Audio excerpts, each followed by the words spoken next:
Hello guys, నేను మీ డోయిన్ వేటి. Gym shot day 50. Finally మనం ఒక ల్యాండ్ మార్క్ అయితే అచీవ్ అయ్యాం. సో ఈరోజు మన వర్కౌట్ అయితే లెగ్. సో లెగ్లో back side of the leg. So starting workout అయితే మనం లెగ్ కర్ల్ చేసాం. ఇవైతే మనం 3 సెట్స్ చేసాం. దాని తర్వాత అయితే మనం పవర్ స్క్వాట్ మిషన్ మీద స్క్వాట్స్ అయితే చేసాం. ఇది కూడా 3 సెట్స్ అయితే చేసాం. దాని తర్వాత మనమైతే లెగ్ ప్రెస్ అయితే చేసాం. సో లెగ్ ప్రెస్ కూడా back side of the leg కోసం చేసాం. ఇది కూడా 3 సెట్స్ అయితే చేసాం. So with 10, 15, 20 వెయిట్స్తో. దాని తర్వాత అయితే మనం సుమో స్క్వాట్స్ అయితే చేసాం. సో వెయిట్ ట్రై చేసాం కానీ బట్ రాలే. సో వితౌట్ వెయిట్స్ అయితే చేసాం. ఇవి కూడా 3 సెట్స్ అయితే చేసాం. కొంచెం కష్టంగా ఉంది. దాని తర్వాత అయితే మనం 5th వన్ అయితే లెగ్ అడక్టర్ అయితే చేసాం. ఇది ఇన్నర్ థై అలాగే ఇన్నర్ లెగ్స్ కోసం. సో ఇది కూడా 3 సెట్స్ అయితే చేసాం.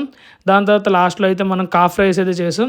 ఇది కూడా మనం పవర్ స్క్వాట్ మిషన్ మీద అయితే చేసాం. కొంచెం ఎఫెక్టివ్నెస్ ఉంటుందని. కార్డియోలో మనమైతే 15 మినిట్స్ థ్రెడ్మిల్ అలానే 15 మినిట్స్ ఫ్రీ బైసైకిల్ అయితే చేసాం. సో మిగిలినవి ఏం చేయలేదు. దాని తర్వాత మార్నింగ్ టిఫిన్లో అయితే అంబుల్ అలాగే ఓట్స్ అయితే ఎండ్ చేసాం. Thank you.